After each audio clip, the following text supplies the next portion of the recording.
તારક મહેતા કા ઉલ્ટા ચશ્મામાં નટુ કાકાના પાત્રથી ઘરે ઘરે પ્રખ્યાત થઈ ચૂકેલા ઘનશ્યામ નાયકનો જન્મ ઉત્તર ગુજરાતના વડનગર પાસેના ઊંઢાઈ ગામે 1945માં થયો હતો.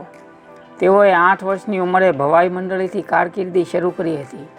એમનું આખું ખાનદાન તરગાળા નાયક કોમને ગળતુથીમાં કળા મળી છે. તેમના વડદાદા પંડિત વાડીલાલ શિવરામ સંગીતાચાર્ય હતા.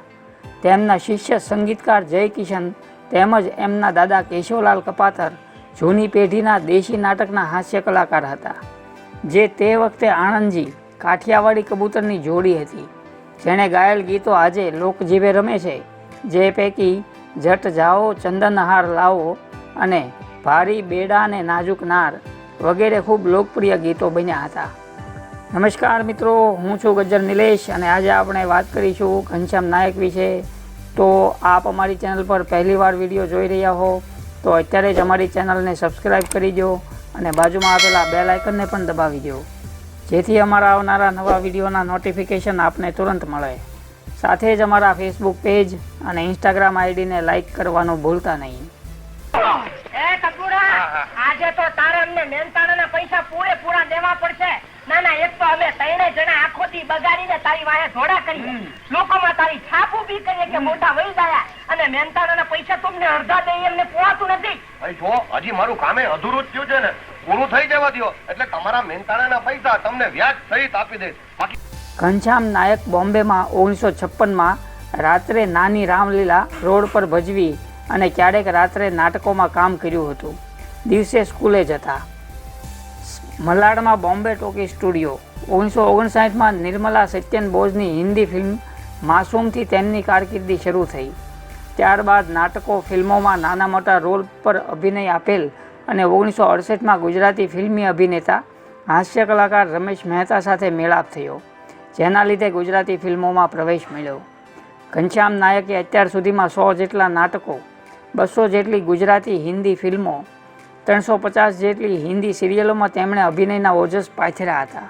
તેમજ 350 જેટલી ફિલ્મોમાં બીજાનો અવાજ ડબ કર્યો અને પ્લેબેક સિંગર તરીકે 15 જેટલી ફિલ્મોમાં ગીતો ગાયા, જેમાં આશા ભોંસલે, મહેન્દ્ર કપૂર સાથે પણ તેમણે ગીતો ગાયેલા છે. જાણીતા ચરિત્ર અભિનેતા કનૈયાલાલનું અવસાન થતાં એક ઓર સંગ્રામ નામની ફિલ્મમાં તેમનો અવાજ ડબિંગ કરેલ. ભોજપુરીમાં બેરી સાવન ફિલ્મમાં પણ અભિનય કર્યો હતો અને કારકિર્દીનો ઉત્તરોત્તર વ્યાપ વધતો ગયો.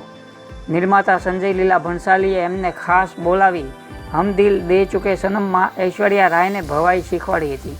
ત્યારે તેમને લાગેલું કે સંઘર્ષમય જીવનની ખરી કદર થઈ.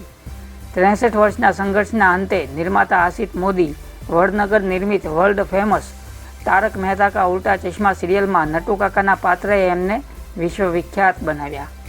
છેલ્લે તેઓ જ્યારે કામ કરતા ત્યારે દિવસના 12 કલાક સિરિયલોમાં શૂટિંગમાં વ્યસ્ત રહેતા હતા.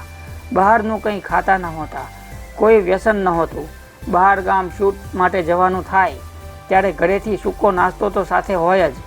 એમને શુદ્ધ કાઠિયાવાડી ભોજન પ્રિય હતું. કઢી, ખીચડી, શાક, ભાખરી તેમનું રોજનું જમવાનું રહેતું.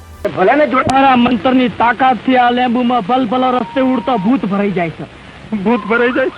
હા, આ મંત્રે લોબુ જીના ઉપર નાખો એ ગોડું તૂર થઈ જાય તો પછી બાપડી કંકુડીને તે હું જેવી કંકુડી તરત જ એના શરીરમાં એનો બાપ પ્રવેશી જશે અને પછી એવી મોણશે ધૂણવા.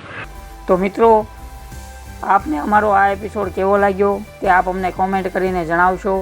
તે સાથે જ જો આપ અમારી ચેનલ પર પહેલીવાર વિડીયો જોઈ રહ્યા હો તો અત્યારે જ અમારી ચેનલને સબસ્ક્રાઈબ કરી દો અને બાજુમાં આપેલા બેલ આઇકનને પણ દબાવી દો, જેથી અમારા આવનારા નવા વિડીયોના નોટિફિકેશન આપને તુરંત મળે. સાથે જ અમારા ફેસબુક પેજ અને ઇન્સ્ટાગ્રામ આઈડીને લાઈક કરવાનું ભૂલતા નહીં. Thank you.